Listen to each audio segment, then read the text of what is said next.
जय श्री कृष्ण। आप सभी को मकर संक्रांति 2026 और षटतिला एकादशी की ढेरों शुभकामनाएं।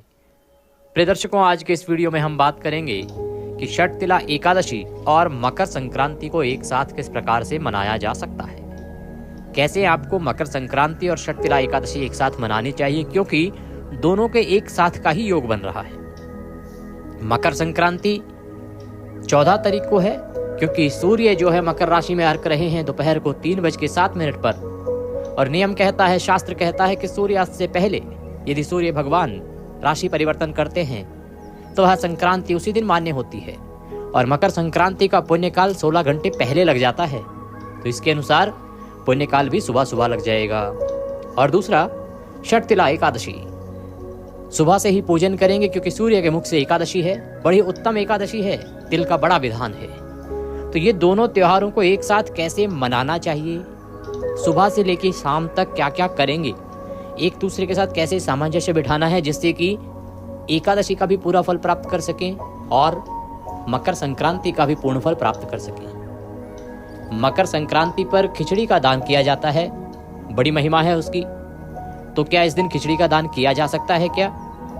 और अगर नहीं किया जा सकता तो क्या करना चाहिए? क्या कोई और दान है जो शास्त्रों में वर्णित है, जिसे खिचड़ी के स्थान पर दान किया जा सकता है और उससे ही अधिक पुण्य प्राप्त किया जा सकता है, या खिचड़ी जितना पुण्य प्राप्त किया जा सकता है? कैसे मकर संक्रांति पर हमें पूर्ण फल प्राप्त करना चाहिए, क्या दान करना चाहिए, क्या नहीं करना चाहिए, और एकादशी व्रत को कैसे करना चाहिए, दोनों की संपूर्ण जानकारी इस वीडियो के माध्यम से हम आपको प्रदान करेंगे। इसमें एक एक चीज बताएंगे कि आपको कब क्या करना है, कब क्या नहीं करना है, एकादशी के नियमों का कैसे पालन करेंगे, और संक्रांति का जो बड़ा पर्व है इसका संपूर्ण फल कैसे प्राप्त करेंगे। जानकारी आरंभ करें उससे पहले आपसे निवेदन है कि वीडियो यदि थोड़ा सा भी उपयोगी लगे तो कृपया एक बार लाइक अवश्य कर दीजिएगा और जितना हो सके शेयर कीजिएगा, क्योंकि सही शास्त्रीय जानकारी लोगों तक पहुंचे ये बड़ा आवश्यक होता है। भगवान सूर्य की कृपा प्राप्त करने के लिए, मनवांछित फल प्राप्त करने के लिए, एकादशी का पूर्ण फल प्राप्त करने के लिए और भगवान नारायण की प्रसन्नता के लिए कमेंट बॉक्स में अवश्य लिखिएगा जय श्री हरि या ओम नमो भगवते वासुदेवाय। भगवान नारायण कल्याण करेंगे, जितना लिखोगे उतना पाओगे। आप देख रहे हैं देवभूमि ज्योतिष संस्थान का प्रतिष्ठित यूट्यूब चैनल देवभूमि धार्मिक। हम यहाँ पर सभी व्रत और त्योहारों की सही शास्त्रीय जानकारी प्रदान करते हैं। ज्योतिष शास्त्र और पंचांग के आधार पर बताते हैं कौन सी तिथि कब है, व्रत आदि कब करना है, क्या विधि है, क्या नियम है और क्या गलती नहीं करनी है। यदि आप सभी व्रत और त्योहारों की सही शास्त्रीय जानकारी पाते रहना चाहते हैं तो कृपया चैनल को सब्सक्राइब कीजिए और बेल आइकन को प्रेस कीजिए। जब आप सब्सक्राइब का बटन दबाएंगे तो वहाँ एक घंटी का निशान बना हुआ आएगा, उसको अवश्य दबाइएगा, तभी आपको हमारे सारे वीडियो प्राप्त होंगे। और अब आप हमारे साथ व्हाट्सएप के माध्यम से भी जुड़ सकते हैं, जिससे कि सारी जानकारियाँ सीधे आपको मोबाइल पर मिलती रहें। यदि आप व्हाट्सएप ग्रुप पर जुड़ना चाहते हैं तो वीडियो के अंत में एक नंबर आएगा 900 से, उस पर व्हाट्सएप मैसेज लिखिएगा, अपना नाम और कहिएगा कि आपके नंबर को ऐड कर दिया जाए, तो हम आपको अपने व्हाट्सएप ग्रुप में ऐड करेंगे। उसके बाद सभी जानकारियां सीधे मोबाइल पर आती रहेंगी। आइए जानकारी आरंभ करते हैं। बात करते हैं दो बड़े उत्सव, दो बड़े पर्व, दो पुण्यदायी दिन एक साथ आ रहे हैं। 22 वर्ष बाद ऐसा संयोग बना है, तो उसका पूर्ण लाभ कैसे लिया जाए। प्रिय दर्शकों, 14 जनवरी बुधवार का दिन रहेगा 2026 में। इस दिन आपको सुबह सूर्योदय से पहले उठना चाहिए। मैं आरंभ कर रहा हूँ पूरी जानकारी कि आपको यह दिन कैसे व्यतीत करना है, मकर संक्रांति का पूरा पुण्य कैसे लेंगे और एकादशी का पूरा पुण्य कैसे लेंगे। ये जानकारी उनके लिए भी उतनी ही महत्वपूर्ण है जो व्रत नहीं करते हैं एकादशी का, क्योंकि ये एकादशी केवल व्रत करने की नहीं है, ये दान पुण्य की भी एकादशी है। इस एकादशी पर व्रत का पुण्य तो है ही है, इसके अतिरिक्त और बहुत से ऐसे कर्म हैं जिससे कि बिना व्रत किए भी ये एकादशी आपको बहुत अधिक पुण्य प्रदान करने वाली है। इसीलिए सभी लोग इसे ध्यान से देखें, जिनको व्रत करना है उनको भी, जो व्रत नहीं कर रहे हैं उनको भी, और जो केवल संक्रांति का पर्व लेना चाहते हैं उनको भी। प्रिय दर्शकों, 11 तारीख की सुबह आपको सूर्योदय से पहले उठना चाहिए। उठ के पवित्र स्नान करना है। इस स्नान की महिमा जो केवल संक्रांति का पर्व लेना चाहते हैं उनके लिए भी बहुत अधिक है, और जो एकादशी का व्रत कर रहे हैं या एकादशी का पुण्य फल लेना चाहते हैं उनके लिए भी बहुत अधिक है। दोनों को ही इस दिन जो स्नान करेंगे वो विशेष फल देने वाला होगा। प्रश्न उठता है स्नान कैसे करना चाहिए। पद्म पुराण में वर्णन आता है कि यदि आप गंगा, यमुना आदि किसी पवित्र नदी में स्नान करते हैं तो बहुत उत्तम है। संगम पर स्नान करते हैं तो बहुत उत्तम है, अति कल्याणकारी है। पर यदि आप संगम या गंगा आदि नदियों में ना जा सके, क्योंकि सबके लिए संभव नहीं है तीर्थों पर जाना, तो आप घर पर भी इस पुण्य को अर्जित कर सकते हैं। इसके लिए उठना आपको सूर्योदय से पहले है और स्नान कब करना है? सूर्योदय से पहले या अधिकतम जब सूर्य उदय हो रहा हो उस समय तक आप स्नान कर लें। पद्म पुराण में ही वर्णन आता है कि जब सूर्य रक्त वर्ण का हो वह समय बहुत उत्तम है स्नान के लिए। रक्त वर्ण में कब होता है सूर्य? जब सूर्य उदय हो रहा होता है। लालिमा, जिसे पौ फटना कहते हैं अगर हम अन्य शब्दों में कहें तो सुबह के समय पौ कब फटती है जी? समय आपको बता दूं, आजकल दिल्ली के अनुसार अगर मैं बताऊं तो सूर्य उदय हो रहा है लगभग 7:15 बजे। तो आपको लगभग 7 बजे से पहले पहले स्नान कर लेना है। अगर पूर्वी भारत की बात करें तो वहाँ कुछ प्रांतों में 6:30 बजे भी सूर्योदय हो जाएगा। तो आप अपने अनुसार देख लीजिएगा कि वहाँ सूर्योदय कब हो रहा है। पर आप प्रातः काल का जो स्नान है ये सबसे अधिक कल्याणकारी। स्नान करने से पहले ध्यान दीजिएगा कि जो आपका नहाने का पात्र है ना, जिसमें आप जल भरते हैं, चाहे बाल्टी है, टब है, उसको अच्छे से धोइए। उसमें पहले थोड़ा सा गंगाजल डालिए, चाहे 2 बूंद गंगाजल की हैं तो 2 बूंद डालिए, वो बहुत है। और थोड़े से डालिए काले तिल। उसके बाद उसमें जल भर लीजिए नहाने के लिए, और उससे आप हर हर गंगे बोलते हुए स्नान कर लीजिए। ये जो स्नान है ये बहुत अधिक पुण्यदायी है। ये आपको संक्रांति का पर्व भी देगा। क्यों? क्योंकि संक्रांति का जो पुण्य काल है ना, वो प्रातः काल से ही आरंभ हो चुका होगा। और एकादशी पर भी इस स्नान को बहुत अधिक महत्वपूर्ण कहा गया है। मैं बताऊं कि एकादशी पर तिल के 6 प्रयोग कहे गए हैं, जिसका वर्णन पद्म पुराण में आता है। कहा गया है कि तिल युक्त जल से स्नान, तिल का उबटन, तिल का पूजन। पूजन में क्या? हवन करेंगे आप, हवन कीजिएगा तिल से, तिल युक्त सामग्री से हवन में आगे बताऊंगा। और तिल का पान, अर्थात जो जल ग्रहण करेंगे उसमें थोड़े काले तिल डाल लीजिएगा। और तिल का दान, तिल का दान अवश्य करना है। कैसे करना है ये भी अभी आगे वीडियो में बताऊंगा जब दान की बारी आएगी। और तिल का सेवन। इस प्रकार से 6 प्रयोग हैं तिल के, जो षट तिला एकादशी पर करने चाहिए। इसीलिए इसको षट तिला एकादशी कहते हैं, क्योंकि तिल के ये 6 प्रयोग है। षट मतलब 6 प्रयोग वाली एकादशी है। जो मकर संक्रांति है प्रिय दर्शकों, इसमें भी तिल का बड़ा महत्व है। मकर संक्रांति पर जो तिल दान करता है, तिल युक्त जल से पितरों का तर्पण करता है, वह करोड़ गुना पुण्य प्राप्त करता है। इसीलिए तिल युक्त जल से आपने स्नान करना है। ये मकर संक्रांति के जो स्नान है उसको भी बहुत अधिक पुण्यदायी बनाएगा, और एकादशी के लिए तो कहा ही गया है। तो स्नान कीजिए, स्नान करके और स्वच्छ वस्त्र धारण कर लीजिए। अब आपने सूर्य देव को जल अवश्य देना है। सूर्य देव को जल, क्योंकि आज मकर संक्रांति का दिन है। सूर्य उदय के समय अगर आप जल देते हैं तो सबसे अधिक कल्याणकारी कहा गया है। कैसे जल देना चाहिए, सूर्य अर्घ का वीडियो मैं फिर से एक बार आपके लिए अपलोड करूंगा। वैसे मैंने पूरी संपूर्ण विधि आपको बताई है शास्त्र अनुसार, उसको आप देखिए और उसके अनुसार आप सूर्य देव को जल दीजिएगा। सूर्य को जब आप जल दे रहे होंगे तो उसमें थोड़े से काले तिल डाल लीजिएगा, थोड़ी सी रौली और थोड़ा सा लाल पुष्प अवश्य डाल लीजिएगा। फिर आप ओम गृणे सूर्याय नमः इस मंत्र के साथ उनको अर्घ देंगे तो बहुत अधिक कल्याणकारी है। सूर्य देव को अर्घ देने के बाद अब आपने एकादशी पूजन करना है, और फिर मैं संक्रांति के दान पर आऊंगा। तो एकादशी का व्रत पूजन करने के लिए आपके पास सामग्री होनी चाहिए। भगवान नारायण का कोई चित्र हो, कोई प्रतिमा हो, कोई स्वरूप हो। इसके अतिरिक्त उनको अर्पित करने के लिए रौली मौली, पान सुपारी, लौंग इलायची, धूप दीप, नैवेद्य, पुष्प, इत्र, जनेऊ, ये सारी सामग्री हो। पंचामृत बना लीजिएगा, कच्चा दूध, दही, घी, शक्कर और गंगाजल से। शहद का प्रयोग वर्जित कहा गया है, शहद नहीं प्रयोग होगा। तो एक तांबे का लोटा लीजिए, उसमें पहले थोड़ा गंगाजल भरिए, फिर शुद्ध जल भरिए। फिर फूल के माध्यम से उस स्थान पर जहां आपने बैठ के पूजन करना है जल के छींटे दीजिए, और जो सामग्री है ना पूजा के उस सबको भी जल के छींटे दीजिए। इससे वह स्थान पवित्र हो जाएगा, शुद्ध हो जाएगा। ओम पवित्र हो पवित्रवांग सर्वांग वस्तांगतोपि वाम यह स्मरेत पुंडरीकाक्षं सवयंतरः शुचिः ओम। इस प्रकार से जल के छींटे देके आपने स्थान को शुद्ध किया है, पवित्र किया है। चौकी को लगाइए, चौकी बिछा के उस पर लाल या पीला वस्त्र जो है उसको बिछाइए। उसके ऊपर भगवान विष्णु की कोई भी प्रतिमा या तस्वीर आपके पास है उसे विराजमान कीजिए। उनके सामने घी का दिया रखिए या तेल का दिया भी आप लगा सकते हैं, तेल का दिया। घी का दिया रखेंगे तो सीधे हाथ की ओर रखिएगा, और तेल का दिया रखेंगे तो उल्टे हाथ की ओर रखिएगा, और दीपक के विपरीत दिशा में धूप रखिएगा। इस प्रकार स्थापना करने के बाद अपने सीधे हाथ पर जल लीजिए और हाथ धो लीजिए। हस्तो प्रक्षालनम, हाथ धो के व्रत पूजन का संकल्प करेंगे तो धूप और दीप को प्रज्वलित कर लीजिए। धूप दीप को जला लीजिए, सीधे हाथ पर जल लीजिए।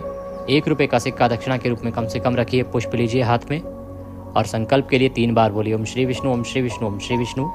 अपना नाम, अपना गोत्र, जिस स्थान पर बैठकर संकल्प कर रहे हैं वहाँ का मकान नंबर, क्षेत्र का नाम, शहर का नाम, माघ मासे कृष्ण पक्षे बुधवासरे एकादश्यायाम पुण्यतिथियो आयु आरोग्यता प्राप्त्यार्थाय सुख संपत्ति प्राप्त्यार्थाय भगवान श्री हरि विष्णु प्रसन्नार्थाय षट्तिला एकादशी व्रत पूजन कथा श्रवण संकल्पम संकरिष्ये। बोले सौ श्री विष्णु शरणौ शरणम प्रपद्ये, और यह संकल्प भगवान के चरणों में अर्पित कर दीजिए। संकल्प आपने अवश्य करना है, और संकल्प करने के बाद वहाँ भगवान की पूजा करेंगे। पूजा में सबसे पहले भगवान को पद्य, अर्घ्य, आचमनी अर्पित करते हैं। तो सामने एक पात्र रखिए, उसमें 1-1 चम्मच जल अर्पित कीजिए। फिर भगवान को स्नान कराना है तो फूल से जल के छींटे दे दीजिएगा।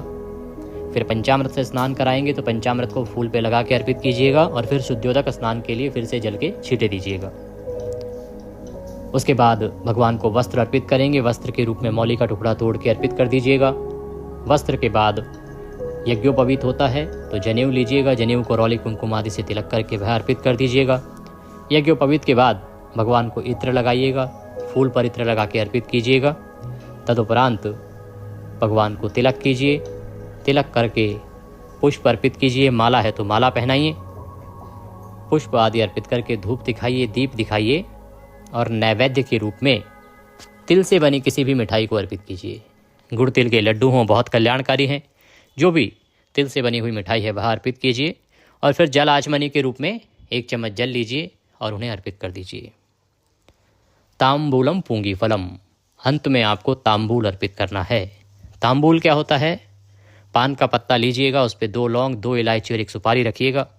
उसका बीड़ा बना के भगवान को अर्पित कीजिएगा। हाथ जोड़ के नमस्कार कीजिएगा। और अब आप एकादशी की कथा का श्रवण करेंगे। एकादशी की कथा सुनेंगे, साथ में विष्णु सहस्त्र नाम अवश्य सुनिएगा और आरती कीजिएगा। एकादशी कथा, विष्णु सहस्त्र नाम और आरती, ये तीनों मैं एक ही वीडियो में रिकॉर्ड करके देता हूँ आपको, जैसे कि आपको इधर उधर कुछ भी ढूंढना नहीं पड़ता। तो आप उस वीडियो का लाभ लीजिएगा। अगर आप हमारे साथ व्हाट्सएप पर नहीं जुड़े हैं तो व्हाट्सएप ग्रुप पर जुड़ जाइए, क्योंकि ये सब वीडियो और सही जानकारी हम सीधे व्हाट्सएप पर भेजते हैं, आपको कुछ ढूंढना नहीं पड़ता उससे। तो इस प्रकार से आरती करने के बाद नियमों के अनुसार दिन व्यतीत करना है। ये पूजन के बाद बारी आती है संक्रांति के दान की, और ये दान जो आगे बताने जा रहा हूँ ये एकादशी पर भी कहा गया है। तो संक्रांति पर विशेष रूप से एक दान कहा गया है प्रिय दर्शकों, वो है खिचड़ी का दान। खिचड़ी का दान बड़ा दान कहा जाता है, क्योंकि अन्न दान है और श्रेष्ठ दान कहा गया है। खिचड़ी श्रेष्ठ अन्न में आती है, तो इसीलिए कुछ प्रांतों में इस संक्रांति को खिचड़ी के नाम से भी जाना जाता है, और कुछ प्रांतों में इसे उत्तरायण के नाम से भी जाना जाता है। उस दान की बात करूं उससे पहले संक्षिप्त में समझाऊं आपको कि उत्तरायण क्या होता है। कि सूर्य भगवान जो है ना, उसके 2 आयन पे चलते हैं। जब जून का महीना आता है, कर्क की संक्रांति आती है, तो सूर्य भगवान दक्षिण की ओर चलने लगते हैं, तो उसको हम दक्षिणायन कहते हैं। दक्षिण आयन की ओर जाते हैं इसलिए। अब जैसे ही ये मकर की संक्रांति आती है तो सूर्य भगवान जो है वो उत्तर की ओर चलना आरंभ करते हैं, इसीलिए इसको उत्तरायण कहा जाता है, क्योंकि उत्तरी आयन, उत्तरी छोर की ओर ये चल रहे हैं। तो जो आयन वाली संक्रांतियां होती हैं ना, वो करोड़ गुना पुण्य देने वाली होती हैं। 2 संक्रांति आती है, एक कर्क की, एक मकर की, दोनों का बहुत बड़ा पुण्य है। तो उत्तर की ओर अब सूर्य भगवान चल रहे हैं, ये उत्तरायण है, इसीलिए इस त्योहार को उत्तरायण के नाम से भी जाना जाता है। और खिचड़ी का क्योंकि इसमें बहुत महत्व है, खिचड़ी का दान किया जाता है, खिचड़ी खाई जाती है, इसलिए कुछ प्रांतों में इसे खिचड़ी के नाम से भी जानते हैं। अब बात आती है दान की, कि दान हमें क्या करना है। तो सबसे पहले मैं बात करूं मकर संक्रांति के दान की, तो मकर संक्रांति का जो दान है वो खिचड़ी का दान बड़ा दान कहा गया है, अन्न दान है, श्रेष्ठ दान कहा गया है। परंतु इस वर्ष संक्रांति जो है वो एकादशी के दिन पड़ रही है। एकादशी के दिन ना तो चावल खाए जा सकते हैं और ना ही दिए जा सकते हैं, तो अब खिचड़ी जो है बिना चावल के हो नहीं सकती। इसीलिए आप खिचड़ी का दान इस बार संक्रांति पर नहीं करेंगे। मन में प्रश्न उठेगा कि संक्रांति पर खिचड़ी का दान नहीं करेंगे तो पुण्य तो हमारा आधा रह गया। ऐसा नहीं है। संक्रांति पर और भी अनेकों दान कहे गए हैं और शास्त्र कहते हैं इस विषय में कि संक्रांति पर तिल दान करना चाहिए। जितना हम तिल दान करेंगे उतना पुण्यकारी है। क्यों? क्योंकि जिस प्रकार से संक्रांति पर खिचड़ी का महत्व कहा गया है उतना ही पुण्य तिल से है, और इस संक्रांति पर तो तिल दान का महत्व कई करोड़ गुना बढ़ जाएगा। कारण क्या है? कारण है षटतिला एकादशी का होना, क्योंकि षटतिला एकादशी पर भी तिल का दान अवश्य करना है। आप सोचिए, संक्रांति पर तिल का दान बड़ा महत्वपूर्ण है और एकादशी का तिल का दान, दोनों का पुण्य कितना अधिक बढ़ जाएगा मिलके।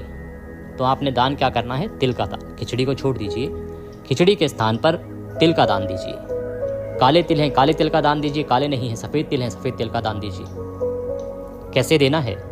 एक लोटा लीजिएगा तांबे का, उसमें तिल भरिएगा, उस पर दक्षिणा रखिएगा, हाथ में जल लीजिएगा और उसके चारों तरफ घुमा के छोड़ दीजिएगा। भगवान से प्रार्थना करना कि हे प्रभु, आज षटतिला एकादशी के दिन और संक्रांति के इस पावन पर्व पर मैं ये तिल लोटे में भर के आपको अर्पित कर रहा हूँ, आप इसे स्वीकार करें। और वह जल उसके चारों तरफ घुमा के छोड़ दीजिए और ये दान दे दीजिए ब्राह्मण को। आसपास कोई मंदिर है वहाँ पे दे दीजिए, या योग्य ब्राह्मण जहाँ भी आसपास रहते हो उनको दीजिए। ये दान श्रेष्ठ दान होगा। बस इतना सा दान भी अगर आप कर लेंगे ना तो संक्रांति का पुण्य, एकादशी का पुण्य बहुत कुछ मिल जाएगा आपको। अब इसके बाकी दानों की बात करते हैं। तो एकादशी की पूजा करने के बाद ये दान कर दिया आपने। अब प्रश्न उठता है पितृतर्पण, क्योंकि पितृतर्पण के बिना एकादशी भी अधूरी है और निश्चित रूप से संक्रांति अधूरी है। पितृतर्पण अवश्य करना है। पितरों को तृप्त नहीं किया तो फिर आपने कुछ नहीं किया समझो।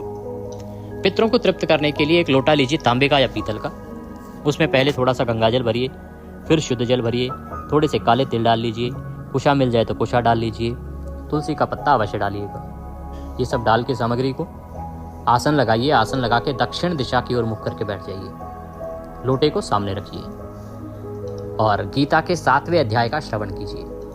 गीता का 7वां अध्याय हम आपके लिए अपलोड करेंगे। अगर आपको ना मिले तो आप YouTube पर लिखिएगा गीता का 7वां अध्याय बाय देवभूमि। हमारे हजारों वीडियो मिल जाएंगे गीता के 7वें अध्याय के। कोई भी वीडियो चला लीजिएगा, क्योंकि हम प्रत्येक एकादशी अमावस्या पर आपके लिए अपलोड करते हैं। तो गीता का वो 7वां अध्याय सुनिएगा। सुनने के बाद हाथ में लोटे को उठा लीजिए, भगवान का ध्यान कीजिए और संकल्प कीजिए कि हे प्रभु, मैंने जो गीता का 7वां अध्याय सुना है, इसका जितना भी पुण्य है वो मैं अपने सभी पितरों को अर्पित करता हूँ। या किसी विशेष पितृ को अर्पित करना है तो उनका नाम लीजिएगा, मैं ये पुण्य उनको अर्पित करता हूँ, ये उन्हें प्राप्त हो और वो तृप्त हो।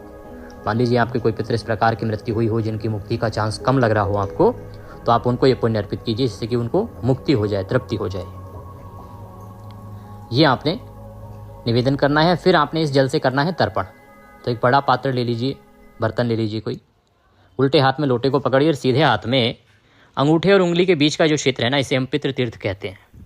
यहाँ से जल को दूसरे पात्र में छोड़ना है आपने। तो लोटे से जल हाथ में गिराते हुए यहाँ से अर्पित कीजिए पितरों को। दक्षिण दिशा की ओर आपका मुख होना चाहिए, दक्षिण दिशा की ओर ही वह धार गिरनी चाहिए जल की। आपने मंत्र बोलना है, ओम ह्रीं श्रीं क्लीं स्वधा देवे स्वाहा, ओम ह्रीं श्रीं क्लीं स्वधा देवे स्वाहा, ओम ह्रीं श्रीं क्लीं स्वधा देवे स्वाहा। इस प्रकार से तर्पण करना है। बाद में पितरों से नमस्कार करके प्रार्थना करनी है कि मेरे पितरों, इस जल को ग्रहण करो, तृप्त हो, तृप्त हो, तृप्त हो और आशीर्वाद प्रदान करो। ये जल बाद में आप पीपल में अर्पित कर दीजिएगा। बुधवारी है इस बार एकादशी भी और संक्रांति भी, तो कोई दोष नहीं है। पीपल में ये जल अर्पित करेंगे, पितर आपके तृप्त होंगे, क्योंकि संक्रांति पर किया जाने वाला तर्पण बहुत अधिक पुण्यदायी है। तो ये तर्पण आपने अवश्य करना है और तिल का एक लोटे दान अवश्य करना है। ये 2 काम हैं जो आपने संक्रांति में भूलने नहीं है। बाकी कुछ भूल जाना ये ना भूलना। इसके बाद यदि आप 14 वस्तुएं दान करना चाहते हैं तो 14 वस्तुएं लीजिएगा, सामने रखिएगा, हाथ में जल लेके चारों तरफ घुमा के छोड़ दीजिएगा, भगवान को नमस्कार करके कि प्रभु, आज मैं संक्रांति के अवसर पर यह दान करने का संकल्प कर रहा हूँ, कर रही हूँ। या कुछ और वस्तु दान देना चाहते हैं वह दान दे सकते हैं। जो भी दान देने हैं अब आप दान दे सकते हैं। एकादशी के नियम की बात करें तो सायंकाल को कीर्तन सुनना चाहिए, रात्रिकाल को जागरण करना चाहिए। रात्रिकाल को जागरण और कीर्तन के लिए मैं वीडियो अपलोड करूंगा। उसमें वो पाठ और स्तोत्र होते हैं जिनको सुनने से आपको जागरण का फल भी प्राप्त होता है और कीर्तन का फल भी प्राप्त होता है। इसीलिए उस वीडियो का लाभ लें, उनको सुनते हुए समय को व्यतीत कीजिए। सायंकाल को दीपदान कीजिएगा। संक्रांति का दीपदान है, बड़ा कल्याणकारी होता है। 14 दिए जलाए जाते हैं, इसका वीडियो भी मैंने अपलोड किया है। तिल के तेल के 14 दिए जलाइएगा और रात्रि को जागरण करते हुए दिन को व्यतीत कीजिएगा। इस प्रकार से आपने एकादशी और संक्रांति दोनों एक ही साथ एक ही दिन मनानी है। एकादशी का व्रत पारण जो है वो अब अगले दिन होगा 15 तारीख को, तो सुबह सूर्योदय से पहले उठ जाइएगा। पारण बड़ा महत्वपूर्ण होने वाला है। ब्राह्मण को घड़े का दान कैसे करना है, अन्य दान कैसे करने हैं, खिचड़ी का दान कैसे करना है 15 तारीख को, वो सब मैं 15 की जो वीडियो आएगी हमारी पारण वाली उसमें बताऊंगा, तो उसमें अवश्य देख लीजिएगा, उसका लाभ लीजिएगा। अब प्रश्न उठता है जी कि क्या है पुण्यकाल का समय और कब हमें एकादशी का पूजन आदि करना चाहिए। तो प्रिय दर्शकों, एकादशी तिथि जो है वो 13 तारीख की शाम को शुरू हो जाएगी। ऐसे में 14 तारीख को सुबह से ही एकादशी है, सूर्य के मुख से एकादशी है और शाम तक रहेगी। तो सूर्य के मुख से एकादशी होने के कारण उत्तम दिन रहेगा ये 14 तारीख का। बुधवार का दिन है, इसीलिए सूर्य उदय से और लगभग 10:15 बजे तक पूजा के लिए बहुत उत्तम समय है। इसमें आप पूजा पाठ करें, दान पुण्य के काम करें, कल्याणकारी है। संक्रांति का जो समय रहेगा अर्थात सूर्य का राशि परिवर्तन का जो समय रहेगा वो रहेगा 3:07 का, और शास्त्र कहते हैं कि उससे 40 घटी पहले पुण्यकाल लग जाता है। तो इसके अनुसार 16 घंटे पहले पुण्यकाल लग जाएगा। तो लगभग मध्य रात्रि को 13 तारीख को पुण्यकाल आरंभ होगा, जो समाप्त हो जाएगा 15 तारीख की सुबह 7 बजे तक। तो जो लोग 15 तारीख कर रहे हैं, ध्यान दीजिएगा कि 15 तारीख को 7 बजे के बाद पुण्यकाल तो नहीं मिलेगा। इसीलिए केवल 14 तारीख ही ऐसा दिन है जिस दिन पूरा पुण्यकाल है और इसका पूरा लाभ लें। शास्त्र अनुसार संक्रांति है, क्योंकि शास्त्र कहते हैं कि जब सूर्यास्त से पहले संक्रांति हो जाए तो उसी दिन संक्रांति मनाई जानी चाहिए। तो इस दिन तो दोपहर को 3:07 पर हो रही है। तो शास्त्रीय नियम यही कहते हैं कि 14 को ही संक्रांति कीजिए। केवल खिचड़ी की वजह से आप अगले दिन शिफ्ट करें, वो ठीक नहीं है। अगर आप हमारी राय से सहमत हैं तो अपनी राय अवश्य बताइएगा। कुछ और कहना चाहें, पूछना चाहें तो कमेंट बॉक्स में लिख के पूछ सकते हैं, कह सकते हैं। दक्षिणा स्वरूप यदि कुछ भी भेजना चाहते हैं तो स्क्रीन पर नंबर आ रहा है 900 से, उस पर भेज सकते हैं। QR कोड भी हमने साथ में दिया है, उसको स्कैन करके भी सीधे हमारे बैंक खाते में भेज सकते हैं। भगवान नारायण सबका कल्याण करें। हरे कृष्ण। आप सभी को संक्रांति और एकादशी की ढेरों शुभकामनाएं।